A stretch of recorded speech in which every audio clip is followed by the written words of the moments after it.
Let me ask you something honestly. If I place you inside a real requirement gathering meeting today, would you actually know what to say? Not what you have learned, not definitions, not what you memorized, but what you would actually say in that moment. Because this is where everything changes. This is where most aspiring business analysts don't just struggle, they freeze. If you watched episode 1, you now understand how a project starts. You saw the flow, the big picture. But today, we step into the most uncomfortable part of the journey, the meeting. This is not a lecture, this is not theory. This is real thinking simulation. And if you stay till the end, you will start thinking like a real business analyst. Let me tell you something real. I have seen so many students. They complete courses, they learn BRD, agile tools, but when they imagine sitting in a meeting room, they feel blank. Not because they don't know anything, but because they don't know what to do. And that's frustrating because you have put in the effort but still feel unprepared. And no one really teaches this part. They teach documents, they teach frameworks, but they don't teach thinking. Today, we fix that. Before we move ahead, let's address what's actually going on in your mind. You might be thinking, what if I ask something wrong? Let me tell you something clearly. There is nothing called a wrong question here, only missed clarity. You might think, what if I look inexperienced? Here's the reality. Not asking questions make you look more inexperienced. You might think, what if I miss something important? You will, even experienced analysts do. But requirement gathering is not a one-time activity. It's a process. You refine, you validate, you improve. That's how real projects work. Now from here, I want you to shift your mindset. Don't think like a student. Think like someone responsible for a project. Because from this point, everything depends on your clarity. Scenario 1, basic feature. Let's imagine this together. You're sitting in a meeting room. Someone says, we need a quick money transfer feature. Now pause. Don't rush. This is exactly where most people make a mistake. They immediately think about solution or they just say okay and start writing. But here's what you should do instead. Your first thought should be, wait, who is this for? So your question becomes, who will be using this feature? Now let me explain why this matters. Because every requirement has three layers: who, what, and why. If you don't understand who, everything else becomes guesswork. Now imagine they say, everyone will use it. Again, pause. What does everyone mean? Your thinking should immediately say, this is not clear. So you ask, are we referring to existing users or new users as well? Now we go deeper. Let's say they respond, only existing users. Now your thinking continues. Okay, what problem are we solving? So you ask, what is the main objective behind this feature? Now pause again. This question is powerful because features don't matter, problems do. If you don't understand the problem, you will build the wrong solution. Now let's add more depth. Imagine they say, we want it to be fast. Pause. What does fast mean? Fast is not a requirement, it's an opinion. So your thinking says, I need measurable clarity. So you ask, do you have any expected transaction time in mind? This is how you move from vague to clear. Now let me give you one more angle.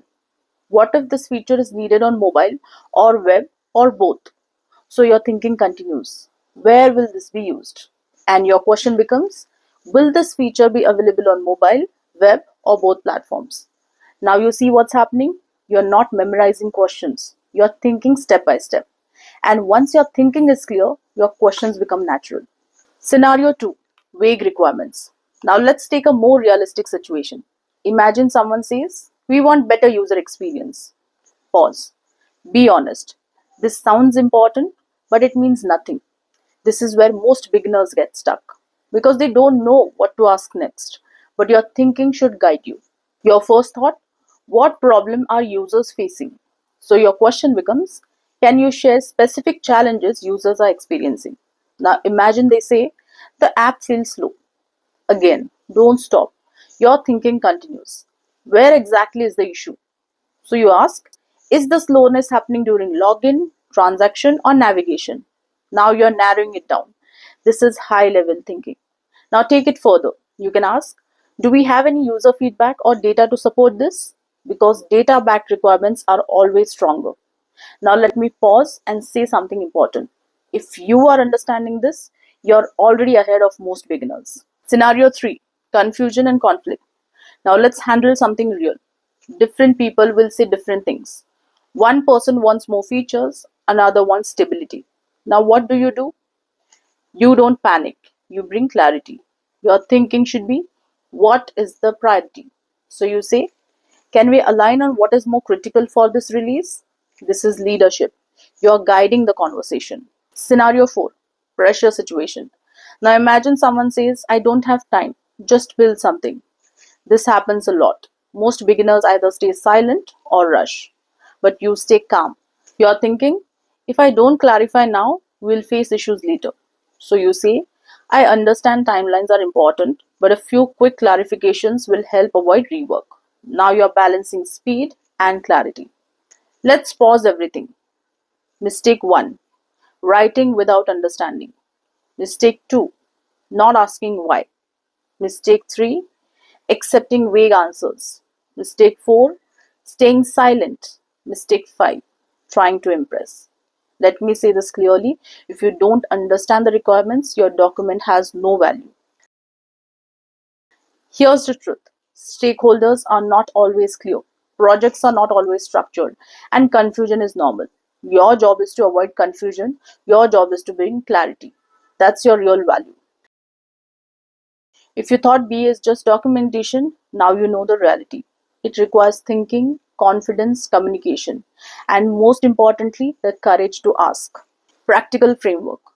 Whenever you are in a meeting, ask yourself, do I understand the problem? Do I know the user? Is the requirement clear? Did I validate it? If yes, you are doing it right. For freshers, what should you do now? If you are a fresher, this part is for you. Don't skip this. Now I want to talk directly to you if you are a fresher, because at this point you might be thinking, this makes sense, but how do I actually apply this? Let's simplify it. You don't need a real company, you don't need a real project, you just need to start. Step 1, pick a simple project. Start with something basic. For example, food delivery app, banking app, job portal. Don't overthink. Your goal is not perfection, your goal is practice. Step 2, think like a BA. Now take what you learned in this video and ask yourself, who is the user? What problem are they facing? What solution can help? Write it down, even if it's messy, because clarity comes after you start. Step 3, simulate requirement gathering. You don't need stakeholders. You become both. The one asking questions, the one answering. Ask yourself, why do users need this? What challenges will they face? What features are important? This is exactly how you build thinking. Step 4, don't wait to feel ready. Most people delay. They keep watching videos but don't apply. And that's why they get stuck. You don't need confidence to start. You gain confidence by starting. Step 5, build your project step by step. From this video, you learn requirement gathering. In the next video, you will learn how to convert it into BRD. So your project grows with the series. By the end of this, you won't just learn BA, you have a project to show. If you follow this series and actually apply, you will be ahead of 90% freshers. Because most people only watch, very few build. Be the one who builds. Now that you understand requirement gathering, in episode 3, we'll take this same example and convert it into a BRD step by step. So you see how thinking becomes documentation. If you're serious about becoming a business analyst, don't just watch this video. Follow the entire series step by step. Start from episode 1, then this, then episode 3. Because this is not just learning, this is real project simulation. Subscribe and I'll see you in episode 3.